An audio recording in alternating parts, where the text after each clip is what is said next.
ನಮಸ್ಕಾರಗಳನ್ನು ಹೇಳಿ, ಅದೇ ರೀತಿ ನಮ್ಮ ಪತ್ರಿಕಾಗೋಷ್ಠಿಯಲ್ಲಿ ಭಾಗದಂಥ ಎಲ್ಲ ಪಕ್ಷದ ಪ್ರಮುಖರಾದಂಥ ಸುರೇಶ್ ಬಿರಾದರ್ ಸರು, ಚಿದಾನಂದ ಚಲವಾದಿಯವರು, ವಿಜು ಜೋಶಿ ಅವರಿಗೂ ಕೂಡ ನಮಸ್ಕರಿಸಿ, ಇವತ್ತು ಪತ್ರಿಕಾಗೋಷ್ಠಿ ಕರೆದ ಉದ್ದೇಶ ಯಾಕಂದ್ರೆ ರಾಜ್ಯ ಸರ್ಕಾರ ಈಗ ಬಜೆಟ್ ಮಂಡನೆ ಒಂದು ಪ್ರಿಪ್ರೇಷನ್ ಇಲ್ದಾರ. ನನಗೆ ಈ ಬಿಜಾಪುರದಲ್ಲಿ ಭಾಳಷ್ಟು ಸಮಸ್ಯೆಗಳದಾವೆ. ಈಗಿನ ರಾಜ್ಯ ಸರ್ಕಾರ 1000 ದಿನಗಳ ಸಮಾವೇಶತೆ ಮಾಡಿದರು. ಆದರೆ ನನ್ನ ತಿಳಿದ ಹಾಗೆ ಇಲ್ಲಿ 1000 ಸಮಸ್ಯೆಗಳನ್ನು ಹುಟ್ಟಾಕಿದ್ದಾರೆ ಅವರು ಎರಡು ವರ್ಷದಲ್ಲಿ. ಅದಕ್ಕೆ ಅವ್ರಿಗೆ ನಾನು ಈ ನಮ್ಮ ಬಿಜಾಪುರ ಜಿಲ್ಲೆಯ ಉಸ್ತುವಾರಿ ಮಂತ್ರಿಗಳಂಥ ಎಂ ಬಿ ಪಾಟೀಲ್ ಸಾಹೇಬರಿಗೆ, ಹಾಗೂ ಇನ್ನೋರ ಮಂತ್ರಿಗಳಾದಂಥ ಶಿವಾನಂದ ಪಾಟೀಲ್ ಸಾಹೇಬರಿಗೆ, ಅದೇ ರೀತಿ ಕಾಂಗ್ರೆಸ್ ಶಾಸಕರಿಗೆ ಕೂಡ ನಾನು ಮನವಿ ಮಾಡೋದದ, ನೀವು ಬಿಜಾಪುರ ಜಿಲ್ಲೆಯಲ್ಲಿ ಕೂಡಲೇ ಪಕ್ಷಾತೀತವಾಗಿ ಸರ್ವ ಪಕ್ಷಗಳ ಪ್ರಮುಖರನ್ನು ಕರೆದು, ಮಾಧ್ಯಮ ಸಾಕಷ್ಟು ಅನುಭವಿ ಮಾಧ್ಯಮರು ನಮ್ಮ ಬಿಜಾಪುರ ಜಿಲ್ಲೆಯಿಂದ ಮಾಧ್ಯಮ ಮಿತ್ರರನ್ನು ಕರೆದು ಬಿಜಾಪುರ ಜಿಲ್ಲೆಗೆ ಏನು ಅವಶ್ಯಕತೆ ಅಂತಕ್ಕಂಥ ವಿಚಾರಗಳನ್ನು ಚರ್ಚೆ ಮಾಡಿ ಕೂಡಲೇ ಬಜೆಟ್ನಲ್ಲಿ ಅದನ್ನು ಇಡಿಸ್ತಕ್ಕ ಕೆಲಸ ನೀವು ಮಾಡಬೇಕು. ಯಾಕಂದ್ರೆ ಈಗ ಆಲ್ರೆಡಿ ಬಿಜಾಪುರದಲ್ಲಿ PPP ಮೆಡಿಕಲ್ ಕಾಲೇಜ್ ಬಗ್ಗೆ ಹೋರಾಟ ಆಯಿತು. ಮುಖ್ಯಮಂತ್ರಿಗಳು ಅಡ್ಡಗೋಡೆ ಮೇಲೆ ದೀಪಿಟ್ಟಾಗಿ ಹೇಳಿ ಹೋಗಿದ್ದಾರೆ ಮಾಡೋಣ ಅಂತಕ್ಕಂಥದ್ದು. ಅದು ಬಜೆಟ್ನಲ್ಲಿ ಬರಬೇಕಲ್ಲ. ಅದೇ ರೀತಿ ನಮ್ಮ ಬಸನಗೌಡ ಪಾಟೀಲ್ ಯತ್ನಾಳರು ಕೂಡ ಒಂದು ಓವರ್ ಬ್ರಿಡ್ಜ್ ಕೇಳಿದ್ದಾರೆ, ಅದು ಕೂಡ ಬಜೆಟ್ನಲ್ಲಿ ಬರಬೇಕು. ಅಂದರೆ ಬರೀ ಅವು ಆಶ್ವಾಸನೆಗಳು ಉಳಿಬಾರ್ದು. ಯಾಕೆ 2.5 ವರ್ಷದಲ್ಲಿ ಅನುಭವಿಸಿದಂಥ ಬಿಜಾಪುರ ಜಿಲ್ಲೆಯ ಕಷ್ಟಗಳು ಕಷ್ಟಗಳು ಕಂಟಿನ್ಯೂ ಆಗಬಾರ್ದು. ಯಾಕಂದ್ರೆ ಜನ 2.5 ವರ್ಷದಿಂದ ಪ್ರತಿಯೊಂದು ರಂಗದಲ್ಲಿ ನೀವು ಯಾರನ್ನು ಕೇಳಿದ್ರು ಕೂಡ ಅವರು ಬದುಕು ಭಾಳಷ್ಟು ಕಷ್ಟದಿಂದ ಬದುಕಾಕೈತಾರೆ. ಇನ್ನರೇ ಮುಂದಿನ ಬಜೆಟ್ನಲ್ಲಿ ಬಿಜಾಪುರ ಜಿಲ್ಲೆಯ ಆ ಜನಸಾಮಾನ್ಯರ ಕಷ್ಟಗಳು ಹೋಗ್ಬೇಕಂದ್ರೆ ನೀವು ಮೊದಲೊಂದು ಇಲ್ಲಿ ಸಭೆಯನ್ನು ಮಾಡಿ ಬೇಗನೆ ಆ ಏನು ಸಮಸ್ಯೆಗಳದಾವನ್ನು ಚರ್ಚೆ ಮಾಡಿ ಉಸ್ತುವಾರಿ ಮಂತ್ರಿಗಳು ಇದನ್ನು ಬೇಗನೆ ಇದ್ರ ಬಗ್ಗೆ ನೀವು ಚರ್ಚೆ ಮಾಡಬೇಕು. ಯಾಕಂದ್ರೆ ಈಗ ನಾನು ನೋಡ್ತಾ ಇದ್ದೀವಿ, ಪತ್ರಿಕೆ ಮೂಲಕ ಕೂಡ ಓದಿದ್ದೀನಿ, ನಾನು ಕೂಡ ಸಾಕಷ್ಟು ಪತ್ರಿಕಾಗೋಷ್ಠಿಗಳನ್ನ ಮಾಡೀನಿ ಈಗ ಬಿಜಾಪುರ ಜಿಲ್ಲೆಯ ಕುಡಿ ನೀರಿನ ಸಲುವಾಗಿ. ನಮ್ಮ ಈ ಸಂಬಂಧಪಟ್ಟಂಥ ಪ್ರಿಯಾಂಕ್ ಖರ್ಗೆ ಅವರಿಗೂ ಕೂಡ ಸಾಕಷ್ಟು ಫೋನ್ ಮೂಲಕ ನಾನು ಮಾತಾಡ್ತಿರ್ತೀನಿ, ಇಲ್ಲ ಈ ರೀತಿ ನೀರಿನ ಸಮಸ್ಯೆ ಇದೆಯಲ್ಲಿ ಅಂತಕ್ಕಂಥ ಚರ್ಚೆಗಳು ಮಾಡ್ತಿರ್ತೀನಿ. ಆದರೆ ಅವ್ರು ಹೇಳೋದು ಏನಂದ್ರೆ ಬರೀ ನಾನು ಏನಾದರೂ ಪ್ರಶ್ನೆ ಕೇಳಿದ್ರೆ ಕೇಂದ್ರ ಸರ್ಕಾರ ಅಂತ ಹೇಳುವಂಥ ಮಾತನ್ನು ನನಗೆ ಫೋನ್ಯಾಗ ಹೇಳಿದಾರೆ ಅವರು. ಅಂದರೆ ಬರೀ ಎಲ್ಲನೂ ಕೇಂದ್ರ ಸರ್ಕಾರ ತಿಳ್ಕೊತ ಹೋದ್ರೆ ರಾಜ್ಯ ಸರ್ಕಾರದ ಕೆಲಸ ಏನಂಗಾರ.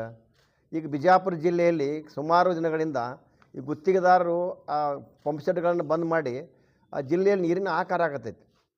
ಯಾಕಂದ್ರೆ ಇಲ್ಲಿವರೆಗೆ ಹೇಗೂ ಆಯಿತು, ಇನ್ನು ಬರ್ತಕ್ಕಂಥ ಬೇಸಿಗೆ ದಿನ ಅದ, ಎಲ್ಲ ಸ್ಕೀಮ್ಗಳನ್ನು ಬಂದ್ ಮಾಡಿದ್ರು ಕಳೆದ ಒಂದು ವಾರ ಜನ ದನ ಕರಗಳಿಗೆ ಕುಡಿಯೋಕ್ಕೆ ನೀರಿಲ್ಲಂಥ ಪರಿಸ್ಥಿತಿ ಕ್ರಿಯೇಟ್ ಆಗಿತ್ತು. ಆದರೆ ಅದ್ರ ಬಗ್ಗೆಯೂ ನಮ್ಮ ಉಸ್ತುವಾರಿ ಮಂತ್ರಿಗಳಿಗೆ ಹೋಗಿ ಭೇಟಿಯಾಗಿ ಬಂದಿದ್ದು ಭಾಳಷ್ಟು ಗುತ್ತಿಗೆದಾರ ಭೇಟಿ ಆದರೂ ಕೂಡ ಅದಕ್ಕೆ ಉತ್ತರ ಸಿಗ್ತಾ ಇಲ್ಲ. ಅಂದರೆ ಅವ್ರು ಏನು ಸಮಸ್ಯೆ ಅದನ್ನು ಪರಿಹರಿಸಿ ಈಗ ಬರ್ತಕ್ಕಂಥ ಬೇಸಿಗೆಯಲ್ಲಿ ಬಿಜಾಪುರ ನೀರಿನ ತೊಂದರೆ ಆಗಬಾರ್ದು ಅಂತಕ್ಕಂಥ ವಿಚಾರವನ್ನು ಅವ್ರಿಗೆ ಮನನೆಗೆ ತಂದು ಬೇಗನೆ ಇದ್ರ ಬಗ್ಗೆ ನೀವು ಸೀರಿಯಸ್ ಆಗಿ ತೊಗೊಂಡು ಚರ್ಚೆ ಮಾಡಿ, ಬಿಜಾಪುರ ಜಿಲ್ಲೆಯ ಸಮಸ್ಯೆಗಳು ಭಾಳ ಅದಾವೆ, ಇದನ್ನು ಚರ್ಚೆ ಮಾಡಬೇಕು. ಬೇಗನೆ ಚರ್ಚೆ ಮಾಡಿ ನೀವು ಅದನ್ನು ಬಜೆಟ್ನಲ್ಲಿ ಇಡ್ತಕ್ಕಂಥ ಕೆಲಸ ಮಾಡಬೇಕಂತಕ್ಕಂಥ ಮನವಿಯನ್ನು ಮಾಡೋ ಜೊತೆಗೆ ಇನ್ನೊಂದು ವಿಷಯದ ನಗರ ಶಾಸಕರಾದಂಥ ಬಸನಗೌಡ ಪಾಟೀಲ್ ಯತ್ನಾಳರು, ಪಕ್ಷೇತರ ಶಾಸಕರಾದಂಥ ಬಸನಗೌಡ ಪಾಟೀಲ್ ಯತ್ನಾಳರು ಮೇಲಿನ ಮೇಲೆ ನಮ್ಮ ರಾಜ್ಯದ ಅಧ್ಯಕ್ಷರಾದಂಥ BY ವಿಜಯೇಂದ್ರ ಅವರಿಗೂ ಮತ್ತು ನಮ್ಮ ರಾಜ್ಯದ ಮಾಜಿ ಮುಖ್ಯಮಂತ್ರಿಗಳಂಥ BS ಯಡಿಯೂರಪ್ಪನವರಿಗೆ ಭಾಳ ಹಗುರವಾಗಿ ಮಾತನಾಡ್ತಾರೆ. ಈ ರೀತಿ ಬಸನಗೌಡರ ವರ್ತನೆ ನಾನು ಖಂಡಿಸ್ತಾ ಇದ್ದೀನಿ ಇವತ್ತು. ಯಾಕಂದ್ರೆ BY ವಿಜಯೇಂದ್ರ ಅವರ ಬೆಳವಣಿಗೆ ಮತ್ತು ಜನಪ್ರಿಯತೆಯನ್ನು ಸಹಿಸಲಾಗದೆ ಇವತ್ತು ವಿನಾಕಾರಣ ಟೀಕೆ ಮಾಡ್ತಕ್ಕಂಥದ್ದು. ಈ ರೀತಿ ಟೀಕೆ ಮಾಡಿ BSY ಮತ್ತು BY ವಿಜಯೇಂದ್ರ ಅವರ ಏನು ವರ್ಚಸ್ ಕಮ್ಮಿ ಮಾಡ್ಬೇಕಂತೇಳಿ ನಿಮ್ಮ ತಲೆಯಾಗದ, ಅದರಿಂದ ಹೊರಗೆ ಬರ್ರಿ ನೀವು. ಅದು ಸಾಧ್ಯ ಆಗೋದಿಲ್ಲ. ಈಗ ಅವ್ರು ರಾಜ್ಯಾಧ್ಯಕ್ಷರಾಗಿಬಿಟ್ಟಾರ, ನೀವು ಮೇಲಿನ ಮೇಲೆ ನಾನು ಮುಖ್ಯಮಂತ್ರಿ ಅಂತ ಹೇಳ್ತೀರಿ.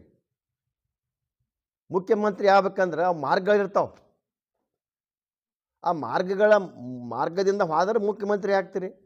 ನೀವು ಈ ರೀತಿ ನಿಮ್ಮ ವರ್ತನೆಯಿಂದ ನೀವು ಮುಖ್ಯಮಂತ್ರಿ ಆಗಕ್ಕೆ ಸಾಧ್ಯ ಅದಾನು? ಇದು ಹಾಸ್ಯಾಸ್ಪದ ಆಗಕತ್ತೈತೆ ನೀವು ಮಾತನಾಡ್ತಕ್ಕಂಥ ಮಾತು. ಇವತ್ತು BY ವಿಜಯೇಂದ್ರ ಅವರು ಅದು ಸಮೀಪ ಬಂದುಬಿಟ್ಟಾರೆ, ಈಗ ಮುಖ್ಯಮಂತ್ರಿ ಸ್ಥಾನಕ್ಕೆ ರಾಜ್ಯದ ಅಧ್ಯಕ್ಷರಾಗ್ಯಾರ. ನೀವು ಸಾಕಷ್ಟು ಇಬ್ಬರು ನಾಯಕರಿಗೆ ಮಾತನಾಡಿದ್ರು ಕೂಡ ಅವ್ರು ತಮಗೆ ಒಳ್ಳೆಯದಾಗಲಿ ಅಂತಕ್ಕಂಥ ಮಾತನ್ನು ಹೇಳಿದಾಗಲೇ ನಿಮ್ಮ ಮನಸ್ಸು ಕರಗಬೇಕಲ್ರಿ ಗೌಡ್ರೆ. ಅದೆಲ್ಲ ಇದು ನೋಡಿದಾಗ ಈಗ ನೀವು ಒಂದು 10 ಸಲ ಸುಳ್ಳನ್ನು ಹೇಳಿ ಅದನ್ನ ಏನರೇ ಕರೆ ಮಾಡ್ಬೇಕಂತ ನೀವು ಹೊಂಟಿಲ್ಲ, ಸಾಧ್ಯ ಇಲ್ಲ.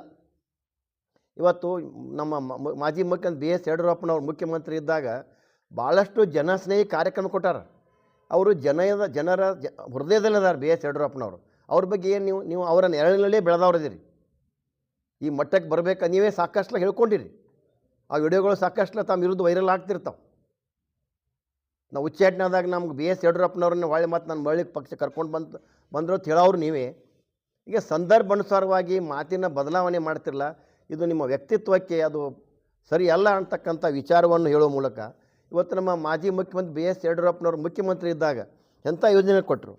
ಹೆಣ್ಣು ಮಕ್ಕಳ ಭ್ರೂಣ ಹತ್ಯೆ ತಡಿಲಿಕ್ಕೆ, ಬಡ ಹೆಣ್ಣು ಮಕ್ಕಳ ಭವಿಷ್ಯವನ್ನು ಭದ್ರ ಮಾಡಲಿಕ್ಕೆ ಭಾಗ್ಯಲಕ್ಷ್ಮಿ ಯೋಜನೆ ಕೊಟ್ಟಾರ. ಆ ಅದನ್ನು ಜನಸಾಮಾನ್ಯರನ್ನು ಬಳಕೆ ಮಾಡ್ಕೊಂಡಾರ. ಇವತ್ತು ಭಾರತ ದೇಶದಲ್ಲಿನ ರೈತರಿಗಾಗಿ ಕೃಷಿ ಬಜೆಟನ್ನು ಮಂಡಿಸಿದವರು ಕೀರ್ತಿ ಕೂಡ ಅವ್ರಿಗದ. ಅದೇ ರೀತಿ ಈ ಬಡ ಮಕ್ಕಳು ಶಾಲೆಯಿಂದ ಉಳಿಗಬಾರ್ದ ತಿರುಗಿಸಿಂದ ಸೈಕಲ್ ವಿತರಣೆ ಮಾಡೋ ಮೂಲಕ ಭಾಳಷ್ಟು ಮಕ್ಕಳನ್ನು ಶಾಲೆಗೆ ಬರುವ ಹಾಗೆ ಮಾಡಿದ್ದಾರೆ. ವಯೋವೃದ್ಧರಿಗೆ ಸಂಧ್ಯಾ ಸುರಕ್ಷಾ ಯೋಜನೆ ಕೊಟ್ಟಿದ್ದಾರೆ.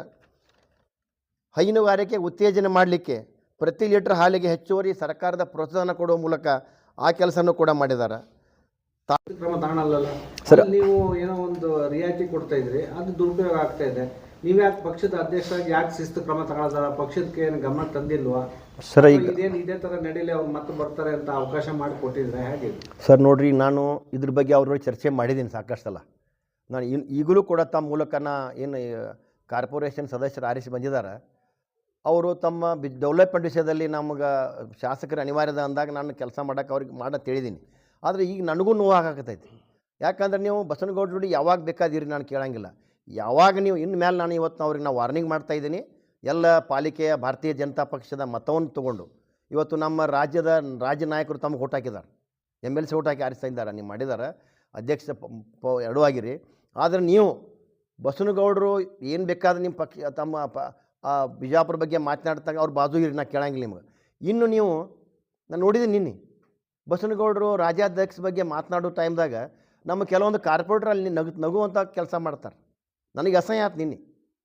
ನೀವು ಪಕ್ಷದ ಟಿಕೆಟ್ ತೊಗೊಂಡು ಆರಿಸಿ ಬಂದಿರಿ, ನೀವು ನಮ್ಮ ಪಕ್ಷದ ಬಗ್ಗೆ ಇರೋದು ಹೇಳಿಕೆ ಕೊಡುವಂಥ ಸಂದರ್ಭದೊಳಗೆ ನೀವು ಬಸನಗೌಡರ ಪಾಟೀಲ್ರ ಬಾಜು ಯಾರು ಇದ್ರಂದ್ರೆ ಅವ್ರಿಗೆ ನೋಟಿಸ್ ಕೊಡ್ತಕ್ಕಂಥದ್ದು, ಅವ್ರ ಬಗ್ಗೆ ನಾನು ರಾಜ್ಯಕ್ಕೆ ತಿಳಿಸ್ತಕ್ಕಂಥ ಕೆಲಸನೂ ಕೂಡ ನಾನು ಇನ್ನು ಮುಂದಿನ ದಿನಮಾನದಲ್ಲಿ ಮಾಡ್ತಕ್ಕಂಥ ಮಾತನ್ನು ಕೂಡ ಅವ್ರಿಗೆ ಎಚ್ಚರಿಕೆಯನ್ನು ಕೊಡೋಕ್ಕೆ ವಿಚಾರ ಮಾಡ್ತೀನಿ.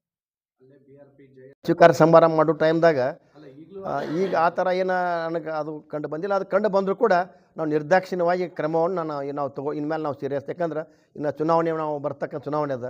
ಈಗ ನಾವು ನೋಡ್ತಾ ಇದ್ದೀರಿ, ಇವತ್ತು ಸಿದ್ದರಾಮಯ್ಯ DK ಅವರ ಪರಿಸ್ಥಿತಿ ನೋಡಿದಾಗ ಇನ್ನು ಚುನಾವಣೆ ಇನ್ನು ನಾವು ಕನಸು ಕಂಡಿದ್ದು JDP ಮೊದಲು ಬರ್ತೈತೋ ಪಂಚಾಯತ್ ಮೊದಲು ಚರ್ಚೆ ಮಾಡಕತ್ತಿದ್ದೆವು. ಆದರೆ ನಮ್ಗೆ ಅವು ಎರಡೂ ದೂರ ಹೋದಾವ. ಈಗ ತರ್ತು ನಮಗೆ ಅನ್ಸಾಗ್ತೈತಿ ಭಾರತೀಯ ಜನತಾ ಪಕ್ಷಕ್ಕೆ ಈಗ ವಿಧಾನಸಭಾ ಚುನಾವಣೆ ಬಂದರೂ ಬರ್ಬೋದು ಅಂತಕ್ಕಂಥ ವಿಚಾರ ಇಟ್ಕೊಂಡು ನಾವು ಪಕ್ಷ ಸಂಘಟನೆ ಕೆಲಸದಲ್ಲಿ ನಾವು ತೊಡಗಿದ್ದೀವಿ. ಇನ್ನು ಮೇಲೆ ಅಂತ ಯಾವೇ ತಪ್ಪು ಮಾಡಿದ್ರು ಕೂಡ ಅವ್ರು ನೋಟಿಸ್ ಕಳಿಸ್ತಕ್ಕಂಥದ್ದು, ಅವ್ರ ಮೇಲೆ ಕ್ರಮ ತಗೊಳ್ಕೊಂಥ ಕೆಲಸ ನಾನು ಮಾಡ್ತೀನಿ ಅಂತಕ್ಕಂಥ ಒಂದು ಎಚ್ಚರಿಕೆಯನ್ನು ಕೂಡ ಅವ್ರಿಗೆ ಕೊಡ್ತಾಯಿದ್ದೀನಿ.